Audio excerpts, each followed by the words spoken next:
Hey there, this is Real Talk Baseball and Carlobaseball. With me as always is Ernie Orange. Dude, it's been a while since we've been getting on, but baseball's in like full effect. How's it going over there, dude? Hey, well, we're excited to be back. We just had one of the most exciting baseball series this weekend, Dodgers versus the Yankees. It was a World Series rematch, Carlos. We're excited to be back. I know it's been a couple of weeks. You were out on vacation, but we're ready to get going, man. I Yeah, think the people miss us, and I think it's the start of a fresh month of June, and we're ready to talk baseball. it is June 1st, man. Damn, it's summertime already, dude. So it's exciting.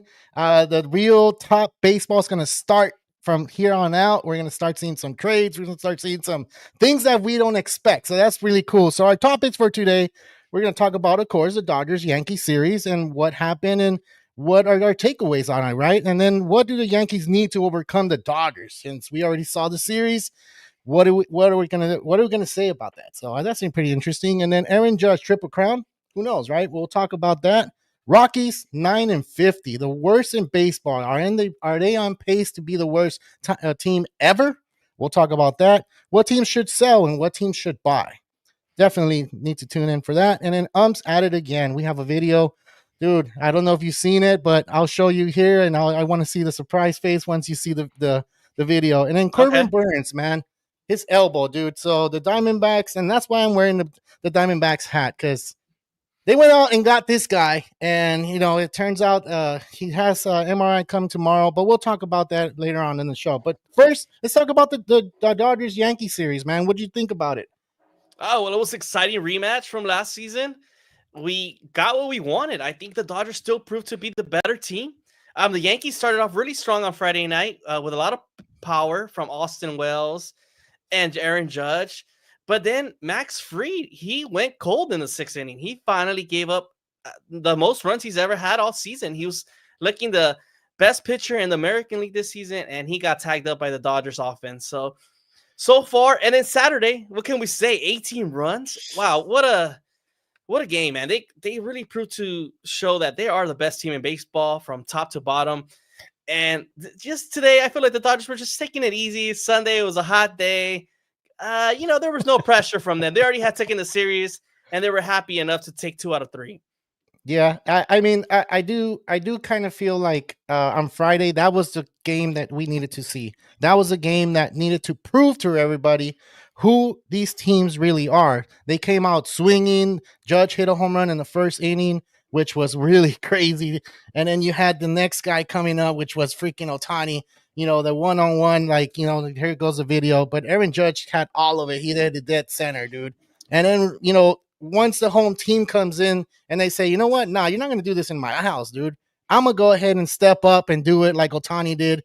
And that's the thing that Otani does, dude. A lot of people say that Otani's not the best baseball player out there that Aaron Judge is. Aaron Judge is one of the top baseball players, but you got to give credit to Shohei Otani. I know he's not pitching right now, but wait till he comes and pitch. He's going to become one of those big time players. And, it just proves that when you put the big stars in these big level games, they're going to step up. And Aaron Judge did it. Even in that 18-2 slaughterhouse or slaughter, you want to call it, Aaron Judge hit 2 home runs that game. So, I mean, dude, this guy is on it. He's going to be one of those players that's going to carry the Yankees.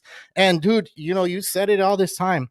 The Yankees are Judge dependent, and that kind of sucks, right? They really are. I mean, if you talk about the top of the lineup, the Yankees team looks very scary. But once you get to the bottom half, it's like you start asking yourself, who's really going to step up and be that other player? Austin Wells have shown flashes, but he's not doing so great. He's kind of slowed off. You have DJ LeMahieu, which had a great game today, but how He can did. he be consistent like that all season long? And then we have Osvaldo Pedrosa playing third. They're obviously missing some pieces with Stanton and Jazz Chisholm missing out so far, but overall, this Yankee team has been playing great. But do you also credit because the American League is so weak these days? I mean, they have been having such the easiest matchups that we could think of if you're playing the American League right now. Yeah. And you finally get tested with a Dodger team and you kind of go cold. Your Yeah. pitching looked weak. I mean, I'm sorry, but that bullpen got tagged up yesterday and it did not look pretty. And it's a bit of a concern if you ask me if you want to go in October and win a World Series against this Dodger team.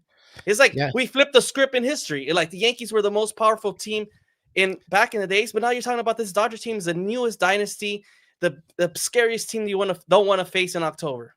Yeah, you don't want to face the Dodgers or the Yankees. But look, when the Yankees came into town, they hit home runs. They hit home 4 home runs in 3, 4 innings, right? So you had that momentum going, and then boom, they stopped hitting. You had Max Fried, the best pitcher they have in the American League, and in the Yankees, he hadn't even gave up 2 more runs, dude. He always kept them under 2. When you saw the Dodgers hitting at him or coming at him when they hit those 6 runs against him, then you started seeing like, damn, that's pretty crazy. What do the Yankees need to be better than the Dodgers, dude? Oh man, they're gonna need a lot of work. This team they have built right now is still not enough for this Dodger team. They have a lot of missing pieces. The injuries have been also a concern. Obviously they are missing Garrett Cole, Luis Hill on their starting rotation. Marcus Stroman is also out. I'm not sure if he's much of an impact, but that's another arm you can add. Yeah. A guy that eats up innings and helps out your bullpen. You're also missing Stanton and Josh Chisholm. You lost Osvaldo Cabrera. There's a lot of concern. So if this Yankee team desperately needs to make some moves this trade deadline, it has to happen. They need to bring in some veterans that know how to play, and that has been in these big time games, Carlos, because Yeah. or else you're not going to overtake this Dodger team. You're going to be in the same situation every year in and year out, trying to beat this Dodger team and just finishing second place. And nobody really cares about if you're the AL champion, if you ask me. Nah, and Stanton has been coming out and saying that don't wear that second place ring. I don't want to see it in front of me. Now, I want to ask you, since there's a lot of teams that get that second place ring, and it's not a bad thing. I think it's an accomplishment because you did win, respective league, which is Your either the pennant, right? AL or the NL. So him telling his teammates, do not wear, or I don't want to see that, in my presence. Do you think that's fair? I mean, it's just they're known for the rich history, and then I think he just wants to have that pride and show that, hey, we're winners here, and we're not excited for no second place. Even though it's a pennant championship, like no, we're not accepting that because in Yankee history, all we do is win. Yeah. And that's what they known, right? They have the 27 championships. Now, Jarborough threw today and he Whew, pitched a beautiful. hell of a game. He got his Dodger World Series ring. He has it Mhm. with him. Now he did say he's not gonna floss it in front of everybody. He's not gonna go ahead and show everybody unless they come to him and they want to see the ring. So the way he did it is that he got the ring, he put it away. I don't think he's seen it yet. So Oh wow. I don't think that's fair either, dude. That's an accomplishment as well. Like he got his ring. Let him see it. Let him celebrate. I know it's the team that beat you, but he Right. wasn't part of that team. He wasn't part of the Yankees when the Yankees lost. You're So, totally right. so I I mean, mean, I don't know, right? big props to Ryan Yarbrough. The guy was mixing his pitches, throwing an 88-mile fastball and throwing his off speed in the mid 70s, and he had the Dodger batters confused today. He It did. looked great. I mean, it makes you wonder. It's not all about speed. We all talk about that 100-mile fastball, and Ryan Yarbrough, Clayton Kershaw are the perfect example of pitchers that know how to mix it up and know how to locate and find ways to, not allow that many runs, and it works, and it's perfect. And that's why this guy's been in the game for such a long time. He's bounced around from, the Rays last year, a couple years ago, but he looks like he is a pretty good lefty. That arm angle, it's great. And I think he should celebrate that ring, man. It's a big accomplishment. And he proved today why he is a World Series champion. Yeah, yeah, and I mean, I'm pretty sure right now after the game he's seeing it. He had a great start. I mean, they're a little lighter today. That the Yankees are a little lighter and on in the inside the dugout or whatever they're at right now, and because they took this win. So I know they came in trying to prove a point, and they still proved the point. Like Right. I don't think one series makes a team or breaks a team. If you let that series break you, then like you're gonna have a tough time. The rest of the season. So this series, just like any other series, it's a long 162 games.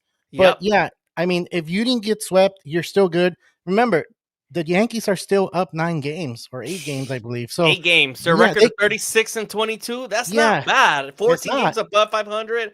You're doing great things. But now Yeah, you want to win in October. You have to get another pitcher, especially if you lost Garrett Cole. You have to make up for him. You obviously have Max Fried, who's pitching an ace level season. Carlos Rodon has bounced back. And you have young guys like Will Warren, who finally got tested yesterday and showed why he's still not to be trusted. He's barely in his second season. And you still need help. And yeah, that's where I think Sandy Alcantara is a big answer for me. I know he's not pitching great. He has only 2 wins out of like 12 starts this year with an ERA above 8. But you got to bring an experienced guy like Sandy Alcantara, who will probably have that pride to wear those pinstripes and know that he's going to be in that playoff environment. Who wouldn't want to be there when you're that star pitcher like him? And obviously he's overcoming a Tommy John injury.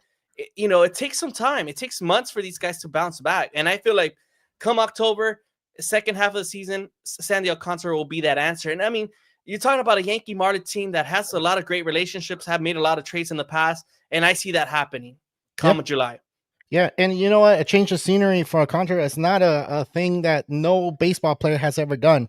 When you have the change of scenery and you go into that playoff atmosphere, team and crowd, it steps your game up. And this is what all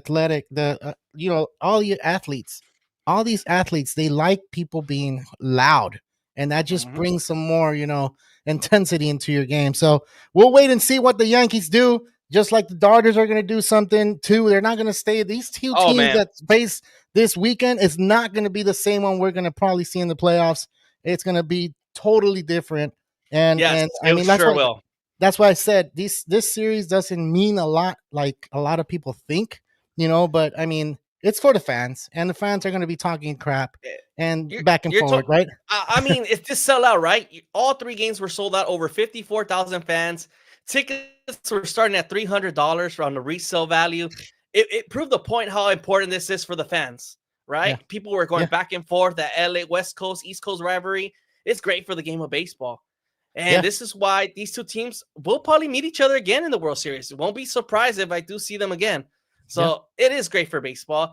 This is why the Yankees do need to do a lot of work if they want to overcome this Dodger team, because they have some missing pieces there. And yes, the American League is a weak league right now. And obviously the Yankees are taking advantage of it. But if they're going to face that Dodger team come October, they're going to need way more than they have right now, because they cannot depend on Judge to be the answer. And if we want to transition over, I know he's a triple crown. He's potentially being able, he's been a guy that's had incredible seasons for the past 6-7 years, and he has the potential to be that triple crown. Do you see him winning it this year, Carlos? Dude, I said it in the beginning of the season. He went out and tried to be the best outfielder that could be, because that error in the World Series haunted him. So he decided to take a little different approach in the offseason to try to become that big-time outfielder. And you kind of see it. He dove for the ball on Friday. He dove for another ball on Saturday. So, look, this guy is out there to try to prove something and trying to see if he can become something different. And he's proven it. Now at bat, we know he can hit home runs. We know he can hit doubles. We know he can get hits. He's walking as well. So we haven't seen the Barry Bonds treatment against him yet. We don't know how he's going to react to it, because trust me, when you start getting into July, August, that's where you're going to start seeing people walk this guy. And if they walking him and the hitters behind him don't come through, then that's going to be a problem.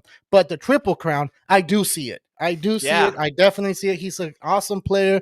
The way he carries himself, the way he plays the game, the way he, sees everybody, and he's a true captain, dude. So I don't see him not being a triple crown there. I know it's hard, but I can see it. I can see it happening, dude. I can see it happening. Remind yourself that in 2022 he was really close. He fell a bit short. We haven't seen a triple crown winner since 2012, Miggy Cabrera, and before that we hadn't seen a guy since the 60s. It's an award that it's almost impossible. You're an automatic MVP if you get this.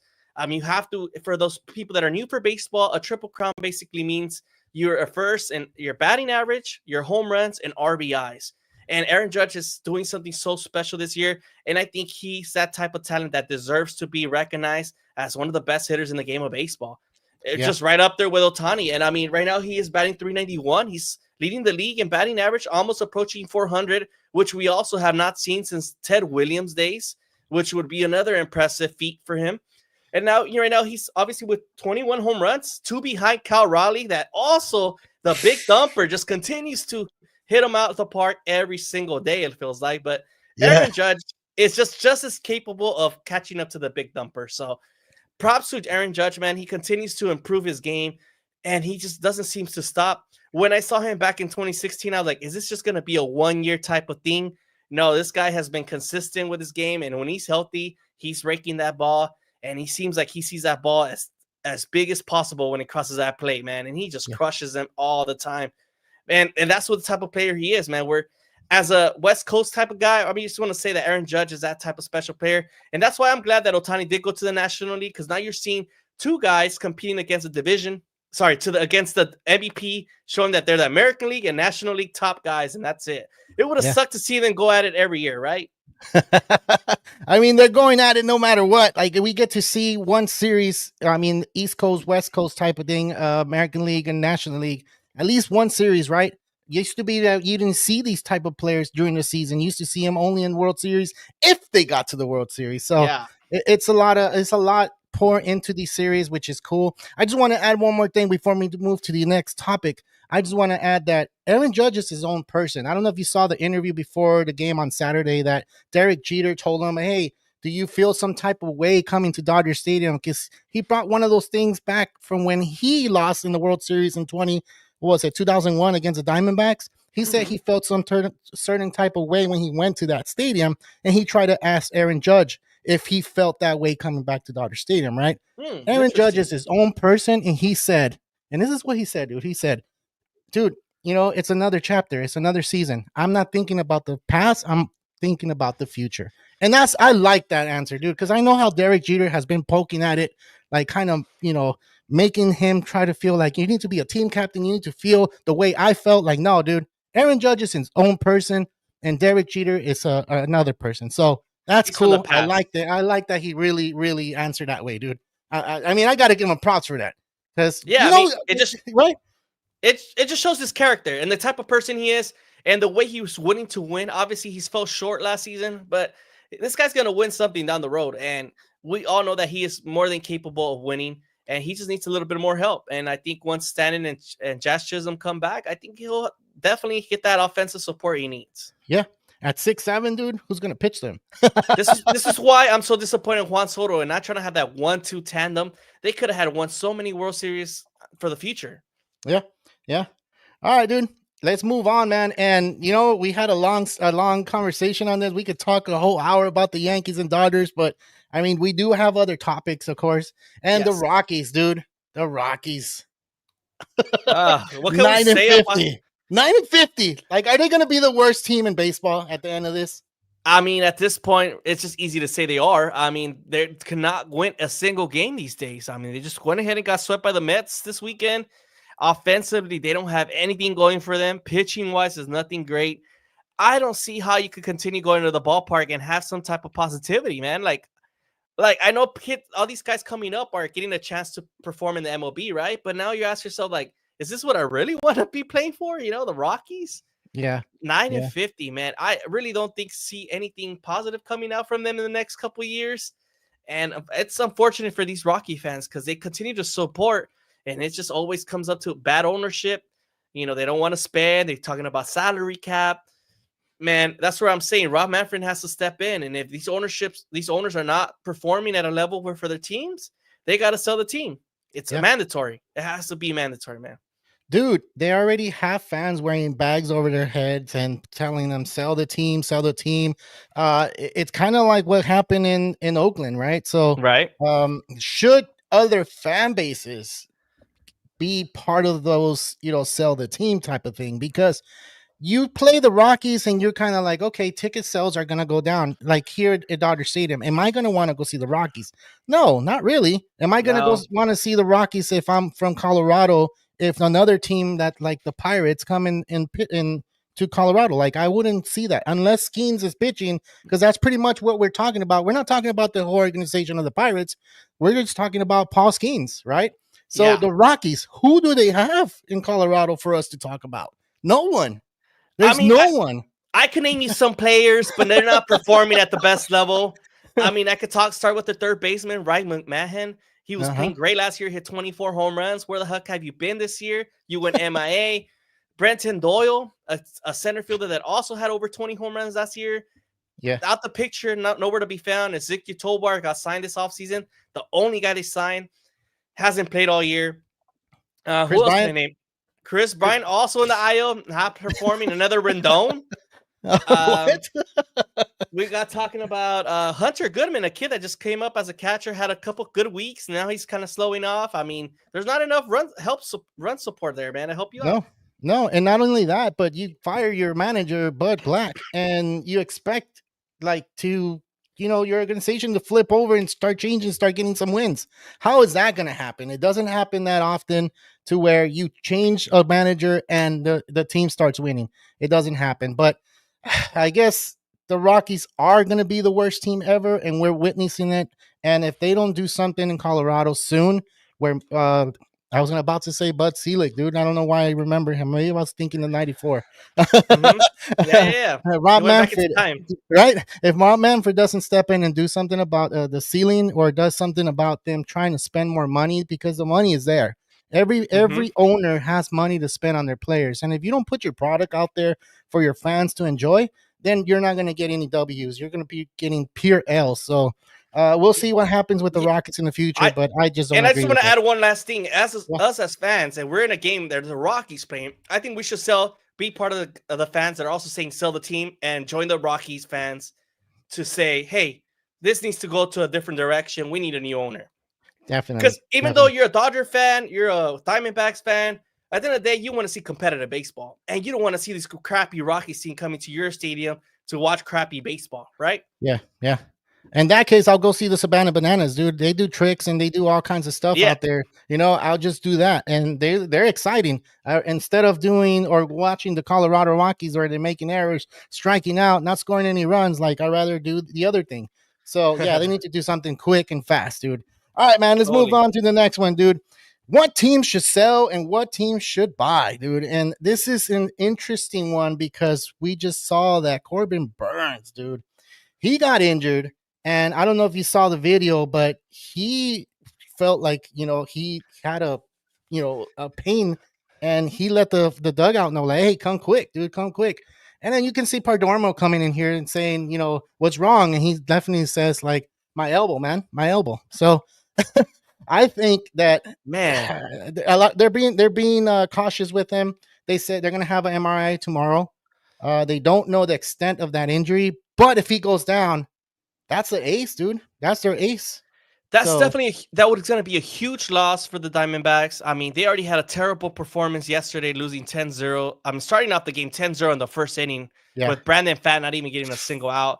The team continues to struggle with pitching right now, and Corbin Burns was one of their major signings this year, which was a great pickup. But now with a potential Tommy John, that's a huge concern. I mean, we don't really have much answers right now. All they're saying that his elbow got tightened up and he felt something pop. This is not great because the Diamondbacks desperately need him, and they're right now under like 5-6 games under 500. 500. Yeah. So they really need the help, and their bullpen doesn't perform any better. I'm sorry, but this Diamondback team is in a tough division right now, and it's slowly going downhill with all the injuries piling up.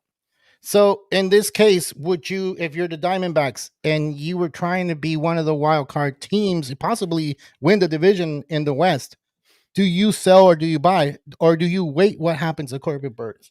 Oh, well, Excuse me. definitely right now you're gonna wait till you see the results, and then you're gonna go from there because right now you have a couple pieces that you could definitely trade off. I mean, you have guys like Perdomo, Lourdes Gurriel, and you got pieces that teams will desperately want. Yeah. So if they continue to struggle and Corbin Burns is out for the year, I mean, you got to remind yourself, Eduardo Rodriguez was another guy they picked up last season that has not performed on a 4-year, $80 million deal.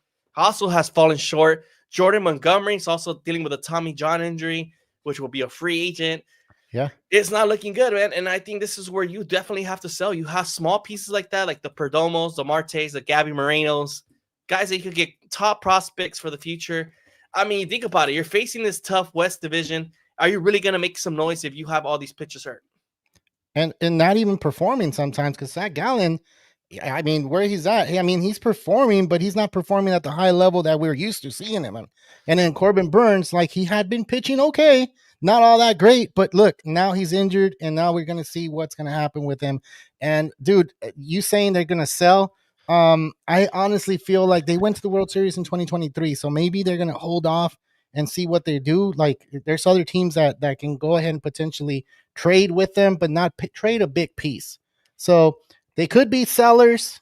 I just don't think it's going to happen to where they trade someone huge unless it's contract year. I don't know Mm-hmm. what Perdomo is with his contract yet, but he's a big shortstop, and I mean, dude, The guy's going to go to the All-Star game. He should be the starter at shortstop, in my opinion. But Really? Over yeah, Mookie? over Mookie. Mookie hasn't done What? anything. Mookie hasn't done anything ever But since he got. it's a Huh? popularity contest. I Come on, know it's a Carlos. I mean, popularity contest, and if it was up to me, it's always have to be the best player needs to show up and start at the position, not popularity, dude. And okay, over I'll give you Mookie, Ellie De La Cruz over Perdomo though, at least. really? Oh, but popularity? Yeah, Yeah, obviously, yeah. popularity, yeah. But like I said, it's not for me. It's never have been popularity. It's always about stats and who's showing up and who's doing plays. And Padormo has been doing that, dude, for me. So Yeah. like I said, I don't think they're gonna be sellers, but we'll see what happens. If they become sellers, then you're gonna be right. Ernie. Nah. Well, I would ask you, what team do you think has to buy right now if Has they to want to buy. compete? To be honest, I think the Braves, dude. The Braves need to go Really? ahead and buy. Yeah, I think with the addition of Acuna and uh, they have enough with him, but I think they need something else to pump up that lineup Hmm. because I don't know what's going on out there in Atlanta. They're winning one game, they're losing two, they're winning two, and then they're losing two, and it's like, when are they going to catch up to the Phillies and the Mets? The Mets are taking off, dude. They're in first place right now. The Phillies are taking off. I know they got swept and they lost their last 4 games at home, I believe. And dude, but they're still playing great ball, So I think the Braves, if they want to make some noise, they need to make a big trade, and that trade needs to come Wow. sooner than later. I honestly think that. So I always have, and they also are dealing with a couple injuries. Spencer Strider has kind of been banged up all year. They lost AJ Smith Schroyer to the year already with a UCL yeah, injury. So they got some pieces as well, but I'm kind of shocked. I would think there would be sellers if I was me, to be honest. yeah, damn. Yeah, if they continue to struggle like this, I mean, but they're not. They're gonna stay. They're gonna hold. I'm pretty They're sure gonna they're gonna hold. They hold. always do. They always do. And that's That's why I what the said, Braves like, do. they always have that start where they're not all that great, but then they get into that run and they make that trade, and that's what sparks them up to become a better team. So we'll wait and see. Maybe they do, maybe they don't. I want to talk Yeah. about this team though. Okay. The Orioles. Do you think they Oof. should sell or buy? Oh man, That that's one's a a tough tricky one. one because they Yeah, have a lot of young prospects, and people are already bashing them that their analytics didn't work out. But you got to understand, these kids are really young, and yeah. this game takes a lot of a dedication and a lot of work to get to become that star player. And I feel like Jackson Holiday, Adley Rushman, Gunnar Henderson always show flashes of being that star player.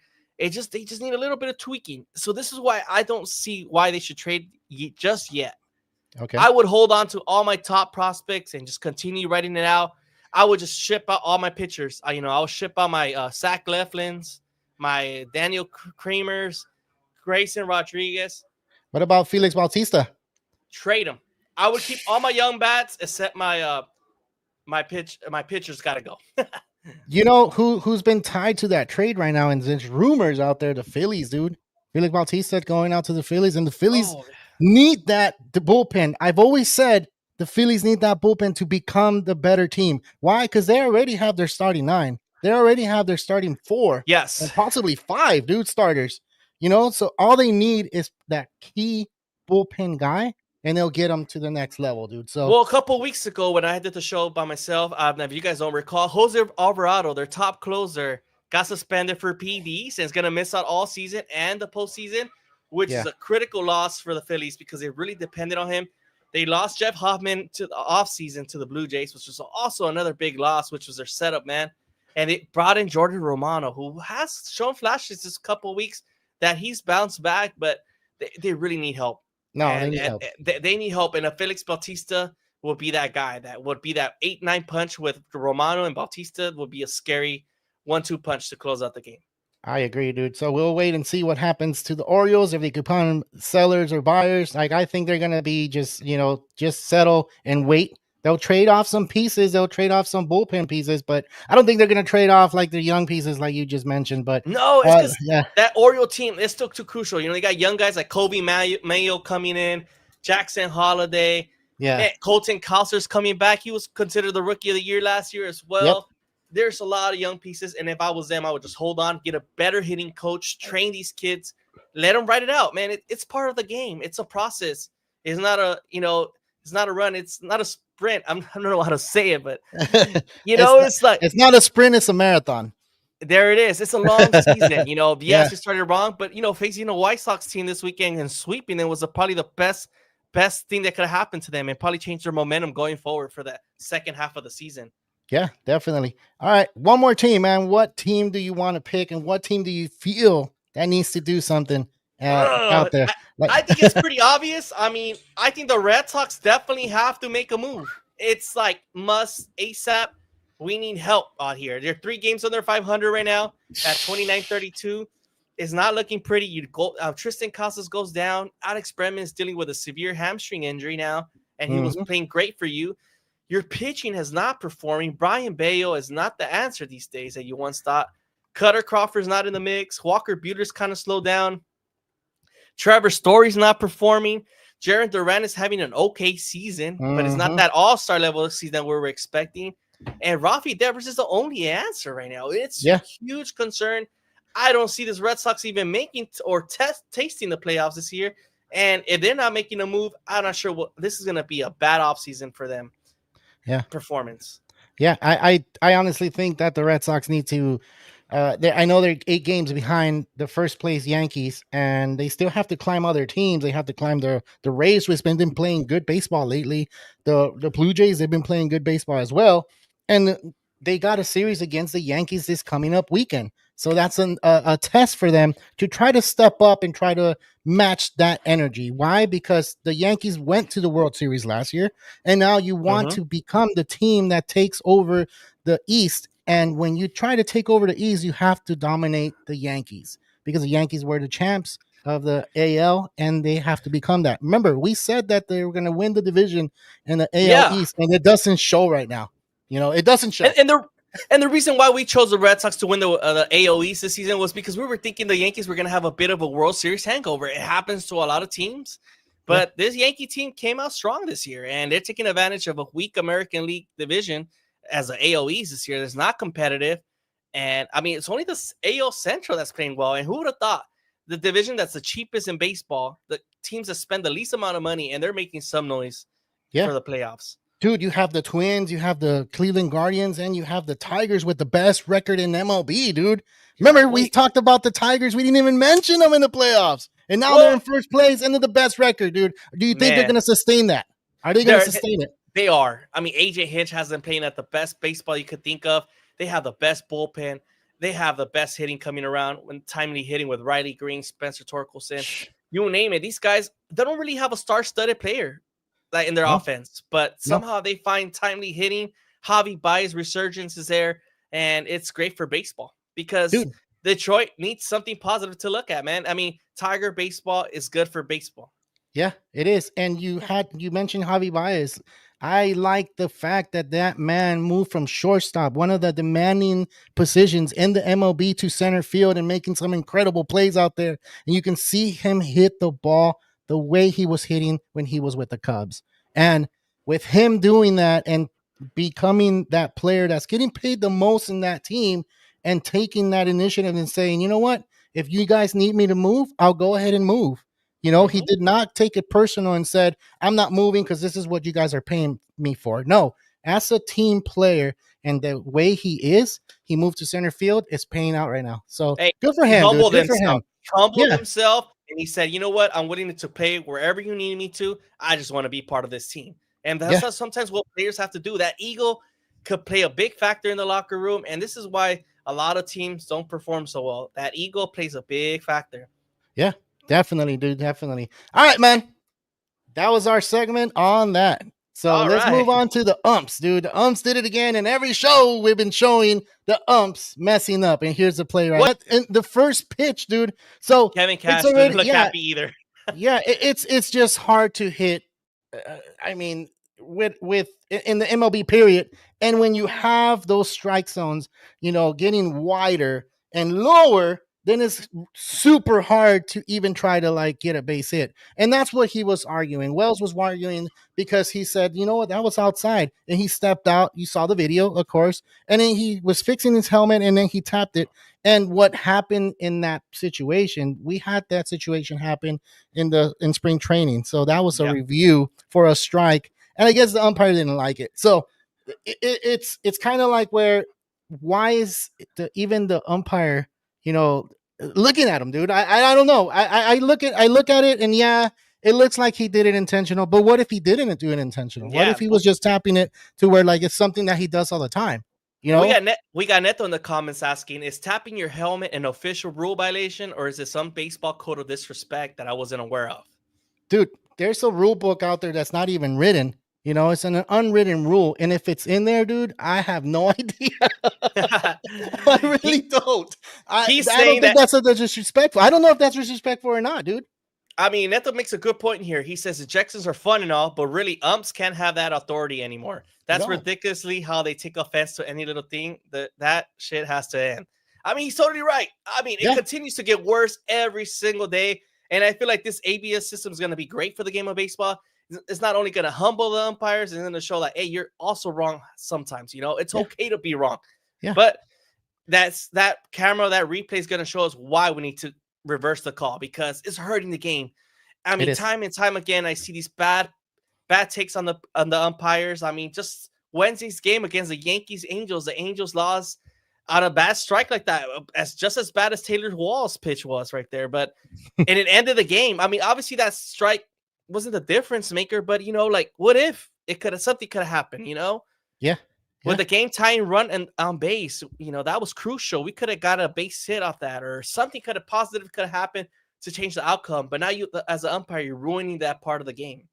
That's a 2-1 game, dude. And that pitch changes everything. Why? Even though it's the first pitch of that bat and the first pitch of the inning, it still changes momentum. It still changes the way you approach your at bat. The same thing happened on Saturday. I don't know if it's Saturday or Friday. I think it was Saturday. The Padres Pirates, they had bases loaded and the pitch was under the strike zone and they called it a strike. And the Padres got out of it in a 3-2 game. That changed the outcome. Why? Because now you don't get that walk. You don't tie the game. The Padres come in the ninth. They win the game. And nothing against the Padres. Like, I'm just saying, those strikes changed the momentum of teams, and that changed the outcome of the game. So Yep. I was against the ABS. Remember, I told you. But now that I'm looking at all this, like, and I saw it, we saw it in the spring training. I liked it, and it made a lot of sense. I think they're going to move with 2, right? 2 appeals or something like that before they. I think so. Yes. Yeah, 2 appeals. Okay. Which and is of going to be course, great. Yeah, it's going to be great, man. We desperately need it. I think I like Neto's comment here. He says umpires are a great example of too much power and zero accountability. And I think that's perfect thing he said right now. They need to be accountable. And I'm not saying they need to get fined, but I think a nice little verbal communication. You think that happens on in that like their weekly meetings? I'm pretty sure it does. They tell them like, hey, dude, like you messed up here. This is your report card. You had 97% of the strike zone correct. You had this percentage wrong, but then you had a crucial strike that did not make any sense, and it was right out of the strike zone. So I'm pretty sure they do tell them, dude. It's like kind of like a review on your job. They have to tell you all these things, and of course, the reward is to go to the World Series and become the umpire there. If you are a top umpire, so they do get They do get graded, and they do get reprimanded if they do something wrong. Angel Hernandez hasn't done a umpire game in the World Series. Why? Because we all know he sucked when he did it. So nobody wants him nearby the World Series. No, sorry. exactly. So who invited you? Yeah, he's not going to be an all-star umpire. He's not going to be a World Series umpire. So I know he retired already, but good thing baseball didn't need him. So it's just that, dude. So we'll see what happens with ABS next year. It's going to change all these things, and we're going to see that it's going to clean up the game. Is it going to take longer? We'll see, right? We'll see. I don't doubt think it. it does. Yeah, it's I pretty don't quick. think so. Yeah, I agree, dude. All right, let's move on to the next topic. And I know we already talked about Corbin Burns, though, but what's going on with pitchers, dude? Are pitchers getting injured because they're throwing harder? And that's one of the things that a lot of people are always talking about.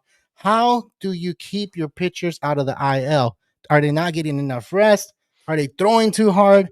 Have they been throwing harder now that they did before? Because remember, the Tommy John didn't happen as often in the 90s. In the early 2000s, that's when you started hearing all these Tommy John. And now, if you don't have a Tommy John in the major leagues, something's wrong with you, right? Right. That's what it sounds like. it's become an injury that's so common, and that you're expected to have Tommy John once in your lifetime if you're going to be a pitcher. Yeah, Now, it's definitely hurting the game of baseball because they continue to miss significant time. You're talking about a 12 to 16-month recovery just to come back to that mound. And not only that, and now it takes you a couple months again to find your form again. And it continues to hurt the games desperately. Pitching is not like what it once was. And, I'm not sure. I think it's just the way their mechanics, the way they're throwing. They're throwing too hard, Carlos. yeah, And I see guys like Ryan Yarbrough throwing 88 and still pitching 6-inning shutout innings. Like, wait, how? yeah. So what's the best approach? The best approach to me right now is just finding your groove and trying to find those spots. Greg Maddux did it the same way, 86, 85 mile per hour fastball, but he was locating it and he was hitting his spots. Jarborough did it today, dude. Like you just mentioned, there's pitchers out there, that use the art of pitching, but throwing hard is just the thing to try to make it into the MLB, and that's what's happening now. Scouts are not going to turn their head away if they see a 105 mile per hour, 106 mile per hour kid.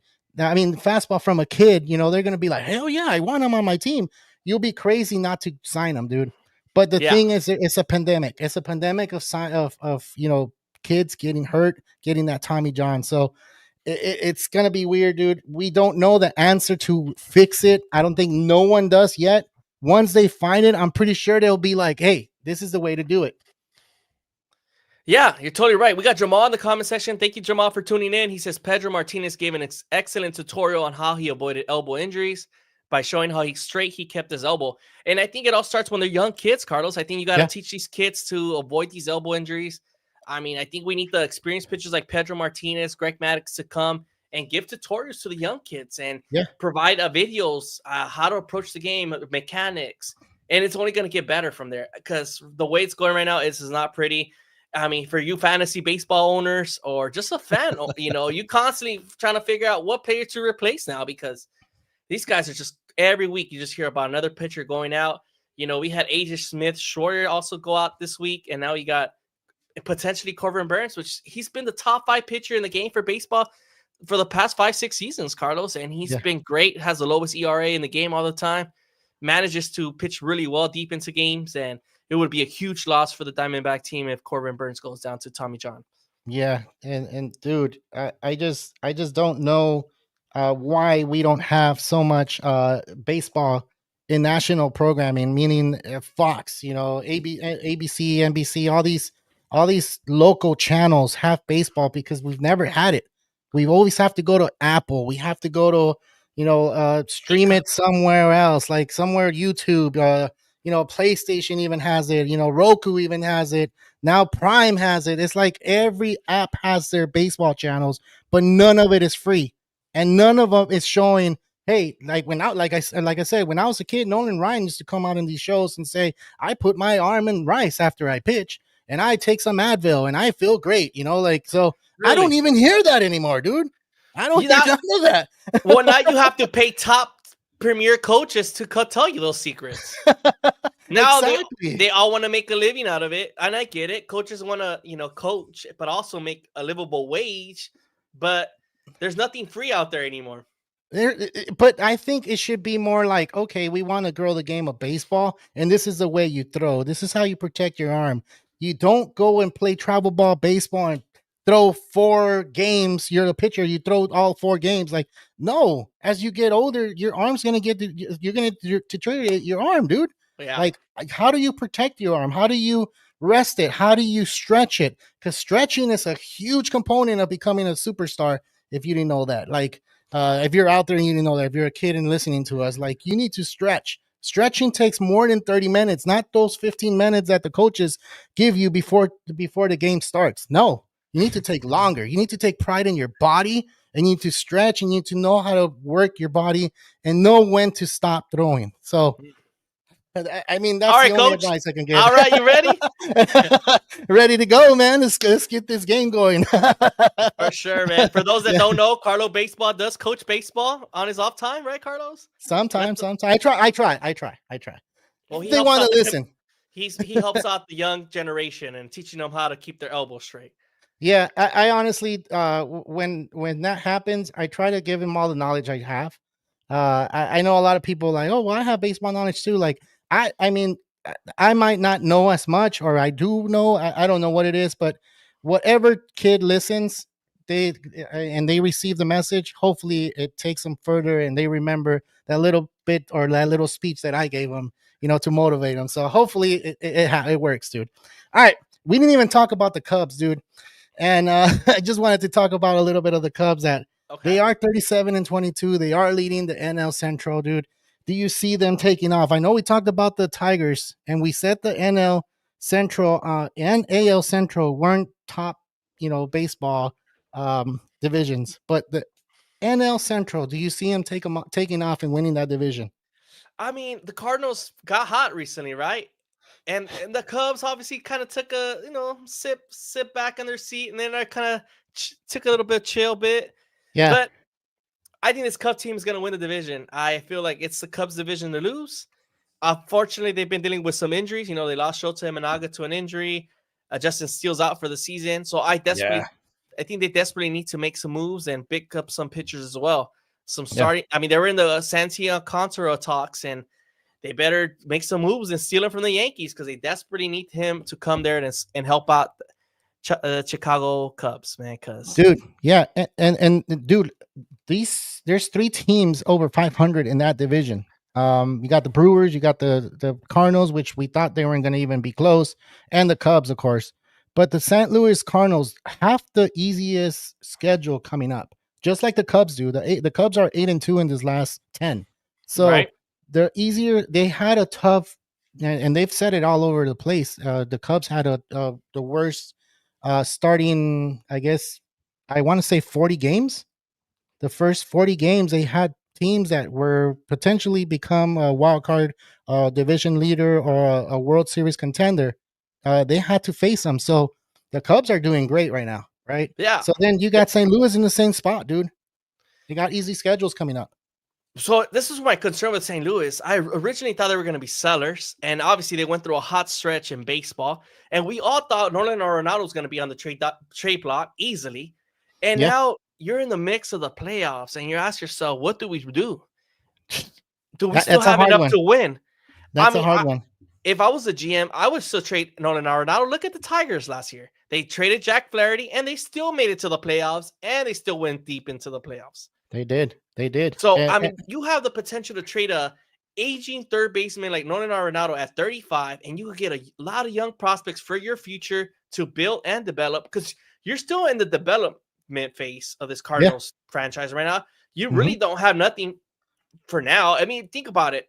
They do have Sonny Gray, who pitches great here and there. Mike McCullough, Eric Mm, Fetty looks promising, but they're still looks missing promising. a bit.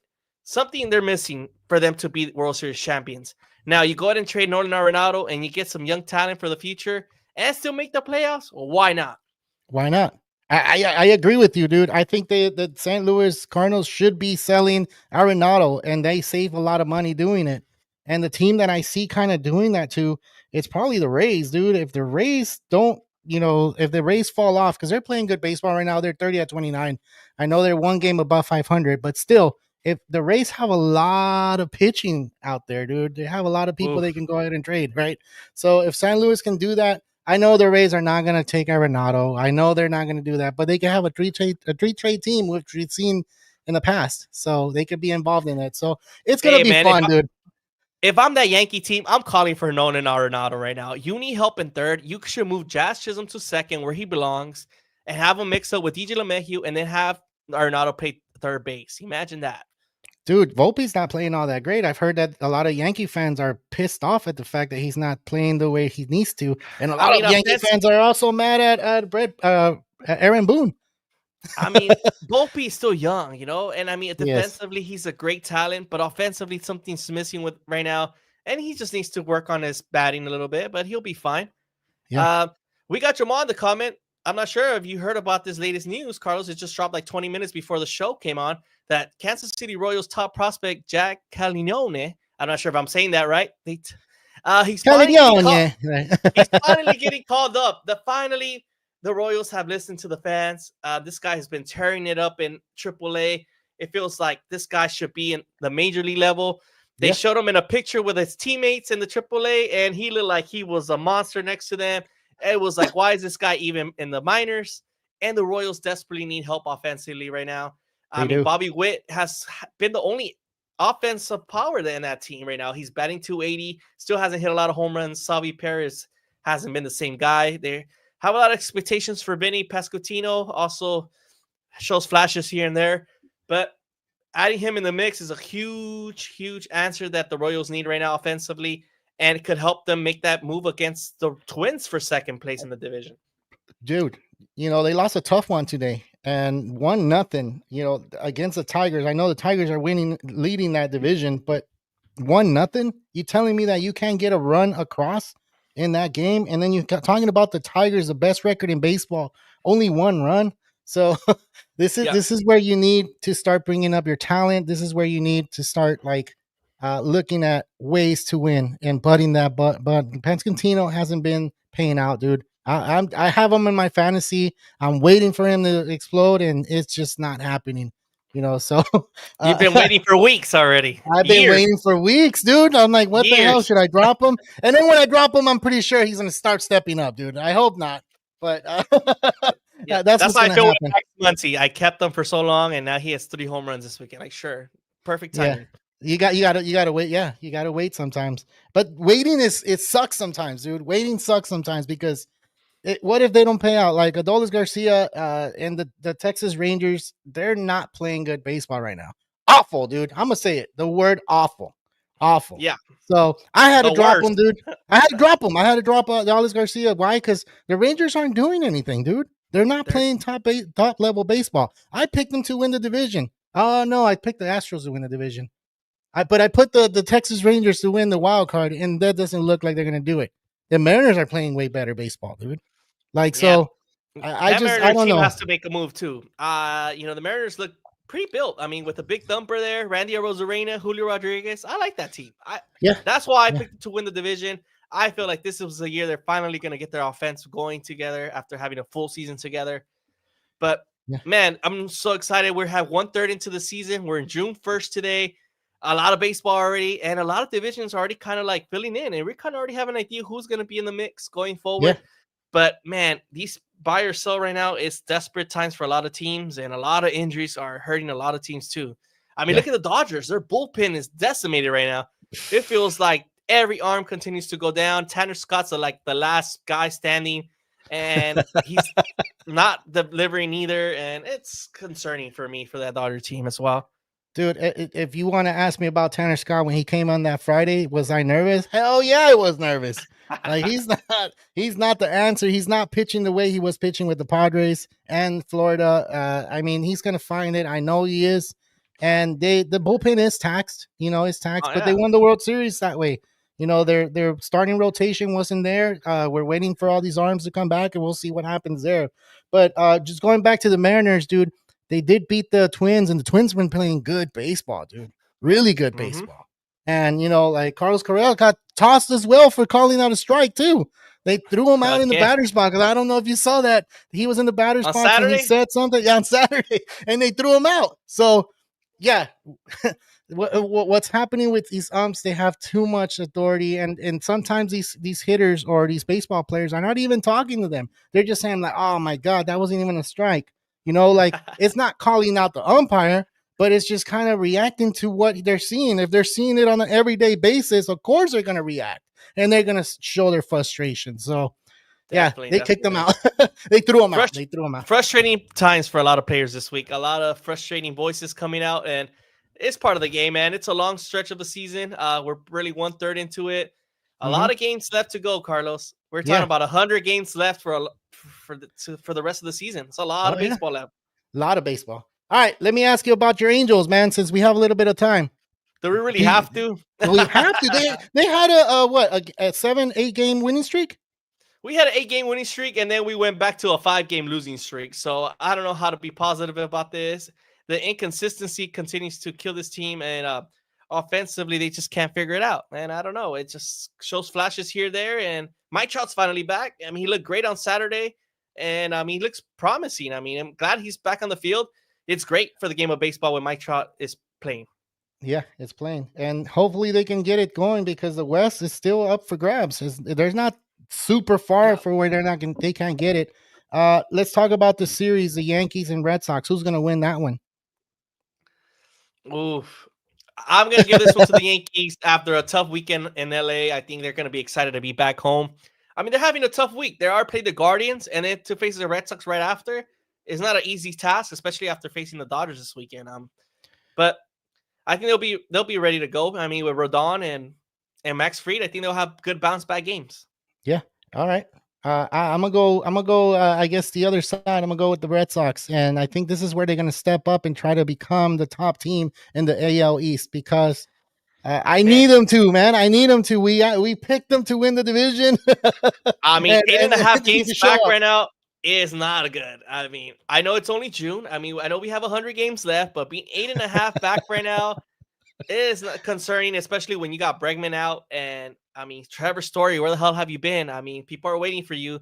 I Yeah, mean, we got Jamal saying Kristen Campbell been MIA too. I mean, yeah. Marcelo Meyer. I mean, they're young kids. I mean, they're having a lot of expectations for the young kids, and and losing Did you Tristan Casas was also not doing great. But I mean, he went out, and that's a big presence in the batting order.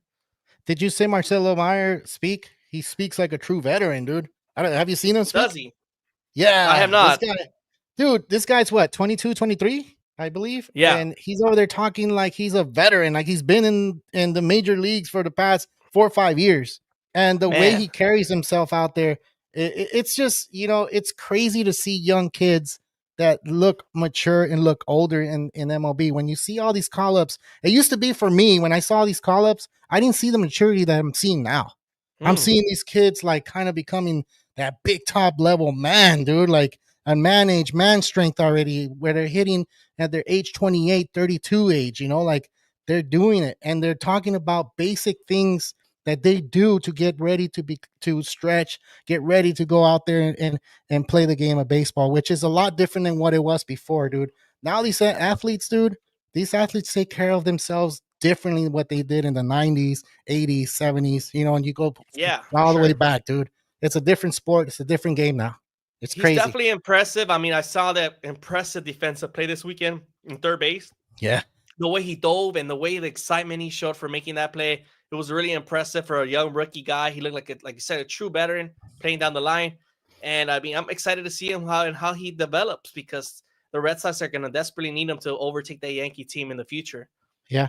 And they love to play the Yankees, man. So I see the Red Sox winning this series. Maybe everybody will come to me. See, they swept them. I'm like, well, I don't know, man. I mean, but I just feel like maybe that's gonna happen, dude. All right, man. We reached that point in time that we reached the hour. You want to give Wow. any last mentions? Well, I just want to thank everybody for tuning in and everybody keeping the comment section up and going. We really appreciate you guys. We're happy to be part of this baseball community with you guys and continue to grow the channel, man. We're really excited. We were able to reach 1,000 subscribers here on YouTube. So we've definitely seen a little bit of uptick on more people jumping on every Sunday night. And we hope to see you guys here every Sunday night. Me and Carlos are excited to continue this journey in Real Talk Baseball. And we're going to continue growing this channel forever, man. So Yeah, we're yeah. ready to go. Definitely. And if you guys are asking for Willpower and where he's at, he's in he's fine, he's good, everything's great. It's just he's taking care of some stuff, and once he's ready, he's gonna come back, talk fantasy, talk baseball news, and all this stuff. So we'll let you know when he's come back. But if you guys are concerned about what's going on with the Thursday show, like he's fine, he's good. He's dealing with some stuff, and he'll be ready to come back whenever he's ready, and we'll of course we'll inspire him to come back and get this going. All right, from all of us here on Real Talk Baseball and Carlobaseball, this is Ernie Orange, Real Talk Baseball, signing out.